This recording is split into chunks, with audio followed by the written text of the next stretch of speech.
Welcome back to Open Line. My name is Olivia Michael. We are joined by veterinarian Dr. Logan Kopp. If you have a question about your animal, your furry loved one, we've got free advice here. Dr. Kopp is more than willing to answer it, so go ahead, give us a call. That number is 615-737-PLUS. Break the ice, give us a call. Dr. Kopp is waiting to answer your question.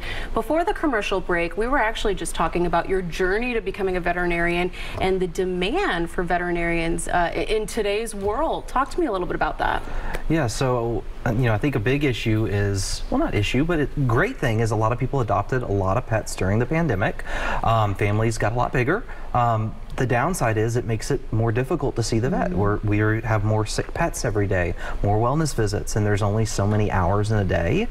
Plus, we face the same staffing shortages that everyone else is facing. It's hard to be a veterinary assistant. It's hard to be a technician, and those are difficult jobs, and it's difficult to find people who want to do that and who want to do it long term. And so it's just definitely a challenge, but we are glad and willing to take care of them all. It's just there's not enough of us, and so there's about 33 schools currently in the country. But yeah, it's just difficult to get enough veterinarians out with all the new pets we're seeing. Are any schools, states, companies doing incentives to try and encourage kids to go to school or help the schools that exist to try and turn out more veterinarians? Nothing that I'm aware of at this point. Once you get into school, there's always companies that are looking, trying to get you as soon as you graduate. But nothing that I'm aware of at this point. But it would be great. I mean, we certainly could use many more veterinarians. And the hard part is getting into school, right? That's not an easy feat. Yeah, no, I'm pretty sure the University of Tennessee in Knoxville is about 10%, maybe 15% acceptance rate. Wow. So they usually have several thousand people who apply, and I think they took 92 or 94. So it's difficult, but it's again the best job ever. Oh my goodness! Do you have kids that come in with their pets that say, "I want to be a veterinarian"? Yes, we do. We have quite a few that do, and some of them will come and hang out with us, get to see what it looks like day to day. Some of them love it. Some of them find out it's a little different than just puppies and kittens. Right. But it's still great. Oh, so. I love that. So if your child's thinking about being a veterinarian, Dr. Kopp would be happy to host them. I just threw out that invitation there you for go. you. I know you didn't say it, but I threw it out there. So you talked about how we saw more people go out and adopt during the pandemic. I mean, how much of an increase in animals did you see coming through after sort of that increase in adoptions? I mean, that's a good thing. That's what we want, right? Yeah, it was dramatic. I mean, I'm not sure the percentage, but it was dramatic just how much busier and how many more that we were seeing. Again, before the pandemic, we would very often have many open slots in our schedules, so we could schedule last-minute visits and things like that. At this point now, we're booking sometimes 2 to 3 weeks, sometimes more out, and that's with us still seeing this, being just as busy as we were, and trying to see as many appointments. It's just much more difficult. Wow. Wow, really interesting. And I want to ask, we kind of talked about the holidays in the previous block. People are gonna be out buying rabbits, kittens, puppies for their families. But talk to me about the importance of responsible adoption, because it might not be for everyone, right? Yeah, no, it is a lot of work, and it's something that I do think some families don't take into consideration, is that the cost associated with it. I mean, veterinary care is a small portion of owning a pet, but it is expensive, unfortunately. I mean, it is a lot of upfront costs to get the vaccines and get the exams, get them through that first year. But then you consider everything else that goes into it. Pet food has gone up quite a bit. Some say 12%, but I know that there's some pet foods have gone up 10 or 20% in the last 6 months. More prescription foods that I see. But that's an expensive part of it. Medications are going up. Just like everything right now, it's getting a lot more expensive. Plus the time consideration. Your puppy needs to have you there to play with and train and be socialized and things like that. And it's a common thing that we'll see is people just don't don't realize the amount of time it takes. Yeah, it's a real commitment. It is. That's interesting. I never thought about it, but it makes total sense that inflation is even hitting the pet industry. It unfortunately really is. I mean, the cost of medications that we stock, you know, labor costs, we're paying our people much more than beforehand just so they can try to survive. It's a difficult world that we're all living in right now.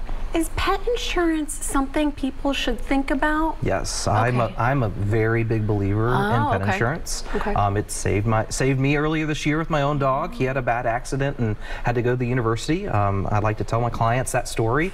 I mean, I couldn't have done it without the pet insurance, honestly. It was quite a bit of money, but it's a really wonderful thing. Some pet insurances have wellness plans, so they can help you with those puppy and kitten visits. Others don't, but the most important thing is just to look and see what the plan offers. What does it cover? What does it not cover? I mean, there's dozens of them out there, but certainly I think it's very important. Some companies offer it as a benefit now, so reach out, see if that's something that you can get through your company.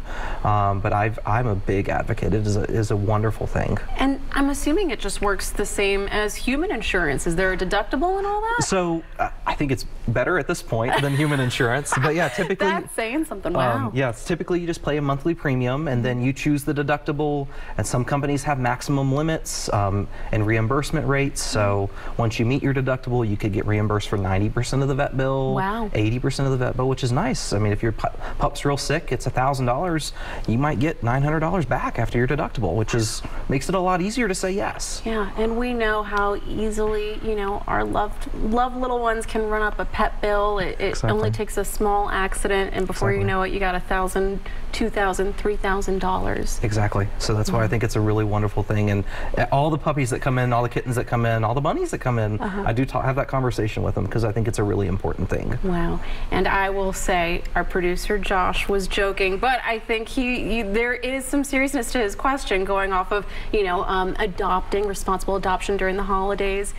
How many animals is too many animals if you're a pet owner? He was joking, but I think there is something there. Well, I mean, again, I think it comes down to what can you handle. I mean, I've got several bunnies, several cats, several dogs. We can manage it. It would be too much if we lived in an apartment to have as many as we do. So I think it's kind of, you have to think about where you are in life and you know what can you do. But it's a difficult thing because it's a very individual thing. But certainly, you know, we realize that each and every one of those babies needs to see the vet at least every year, sometimes twice a year, plus everything else that goes into taking care of those babies. I don't know if you have this number, and if not, that's fine. But even just a guesstimate, how much do you think it costs more or less a year just to take care of one animal? I know with mine, I've got the dog food at least once or twice a month. I got to buy a big bag, the shots, the vet appointments. I mean, it could run up. So something I was reading earlier today or yesterday, I want to say it's around $1,600 to $1,700 a year. I believe it. And that's assuming your baby's healthy and nothing happens. And that's considering all the pet costs, but that's per baby. You know, you got a lot of babies in the house, it can certainly get much more expensive. Interesting. You talked about how you're seeing, or you did see more people come in adopting during the pandemic. They were at home. I'm assuming that was traditional sort of household animals, but you also mentioned you work with reptiles, you work with horses. Do you see people going out and deciding, you know what, I have a beautiful property, I think I'm gonna, you know, take up horses? So I own horses. Okay. I have a good friend who's an equine veterinarian, and I let him take care of my babies because that's above my pay grade. But definitely like the bunnies and the small mammals and things like that, with the kids being home more, especially there in the beginning, we did see a large increase in the number of rabbits that people were adopting.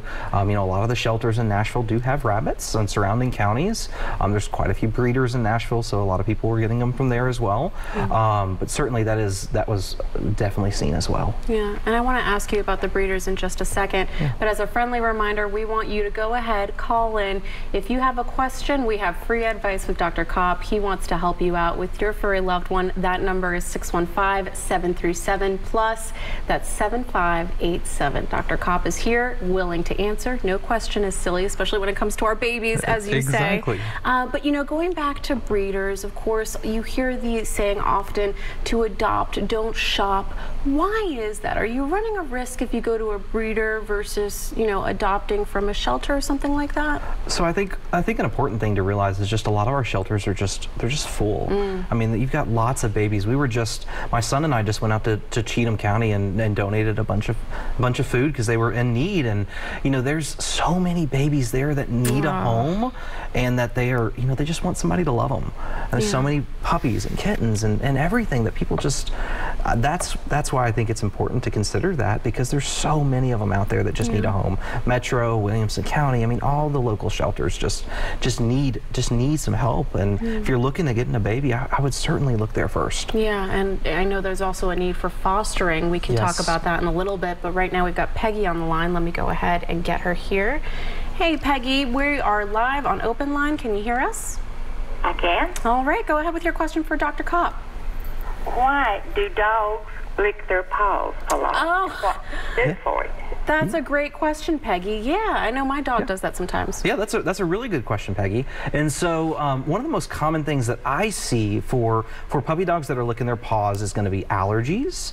And so that could be food allergy, environmental allergy, just like people. It could be trees or grass allergy, or sometimes flea allergy. But typically I'm going to think food or environmental allergy. And so kind of the first thing that I always say is, you know, again, go to your veterinarian, let them do a good exam, make sure that there's not infection. A lot of times we'll see infection in between those toes, and that'll cause them to be really, really itchy. But once that's kind of been ruled out, then you can talk to your veterinarian about, do we need to try a different food? A lot of dogs have allergies to chicken or beef, so maybe trying a salmon diet, maybe trying a prescription diet. There's a lot of really good prescription diets out there. Your veterinarian may talk to you about starting a different medication. There's lots of them out there. There's Apoquil, there's Atopica that can help with the itch, Cytopoint. They may talk to you about antihistamines like Benadryl or Zyrtec. Again, always get the dose from your veterinarian before you go online, but certainly I do think that those certainly can have their place. But the first and most important thing is just letting your vet make sure there's nothing else going on, no infection in between those toes. But that's a really good question. That was a great question, and that made me think about my own dog, my little husky. Her name is Sky, sweet girl. She's going to be 6 come Christmas Eve. But she's had a history in the last year of heat spots, and I got very nervous because I'd never seen them before. They almost kind of look like a scab. So of course I took her to the vet, was a worried mom, and the vet said, don't worry, they come and go. If it sticks around, then we'll take a closer look, but it should just go away with time. And it did, thankfully. Good. But my question to you is, what are heat spots, and why do animals get them? So yeah, we've got like heat spots or hot spots or just little areas of local infection typically. A lot of the times we'll just treat them topically. We don't need to go on oral antibiotics or things like that. But typically there's some underlying, whether it's an allergy of some sort, sometimes they just get scratched. That maybe they have fleas and they've been chewing back there, and that causes it to get really itchy. Fleas can be very, very, very itchy. A lot of the flea preventions that are kind of over the counter, they used to work great when they came out when I was born, but they've been out for long enough, they just don't work as well anymore. So sometimes we have to talk about prescription flea preventions and things like that. But yeah, definitely those heat spots, hot spots, typically most common thing I see is going to be fleas, but certainly wounds can cause that, or scratches. Dogs that go hiking and things like that will sometimes see it on their feet. But yeah, that's a really good question. Interesting. And then I know you mentioned fleas and ticks, something we worry about, especially in the warmer months. Is that something people should still be concerned this time of year, even though it's really cold out? Very, very, very much so. So it doesn't get cold enough in Nashville. I mean, I was working during I got stuck at the clinic during the snowstorm last year, and I saw pets that came in that had fleas. Wow. Most likely they had them in the house. They weren't getting them from outside during the snowstorm. But yes, it really doesn't get cold enough in Nashville for them to go away. There's definitely ticks that like it better in the cold. They'll come up through the snow just to get on your baby. So in this part of the country, definitely year-round prevention is very, very important. Prevent against those bad tick-borne illnesses, Lyme disease, Ehrlichia, anaplasma, maybe Rocky Mountain spotted fever. So, you know, very dangerous diseases. Plus, fleas are just very irritating for your baby and for you as well. And so talk about those important prevention things that you should be doing to keep your baby safe. Yeah, so so first and foremost is that I'm going to say is vaccines. So there's, thank goodness, we have wonderful vaccines that work very, very well. You know, the rabies vaccine is considered what you have to do by the state and local government, but it is a very effective vaccine. Can help keep your baby and also your human child yourself safe from rabies, which is a very scary disease. Also doing our distemper parvo vaccine, which protects against two very, very scary, more than two, but two very scary diseases as well. We've had an uptick in canine flu, true flu, influenza, just like what we're seeing in people as well. It's a different strain than people. People can't get it from their dogs, but it's very, very scary. I mean, some dogs can get very, very sick. We're seeing upticks in kennel cough caused by Bordetella. So I think those vaccines are very important this time, especially around this time of the year. The dogs being in the boarding facilities while families travel and things like that. I think that's a really important thing to consider. Yeah, that's a big topic of conversation that I want to get to, but right now we've got Jody on the line. Let's go ahead and welcome her to the conversation. Jody, this is Olivia. You're on open line. Can you hear us? Yes. Go ahead with your question. Okay. Yes, I have 5 adorable furry babies. They're cats. And do you find the older cats are hard to? Do you find that older cats are hard to rehome than younger ones? Yeah. Thank you, Jody. Why is that? Do you know? Yeah. So I think a lot of it is that people want kittens. They want that playful little kitten that's running around and that's playing and jumping. You know, older cats certainly can be very social, very sociable, but I think a lot of people just love that kitten stage. But I do know there's lots of wonderful foster families out there, wonderful rescue groups that help with that. I've got several wonderful clients who that's what they enjoy doing, is taking care of the older cats. And so I think if that's something you're looking into, then reach out to some of those local rescue groups and local shelters and see if they can help you connect with somebody. Yeah, amazing. Well, we have to squeeze in one more commercial break. We'll be back with Dr. Kopp right after this.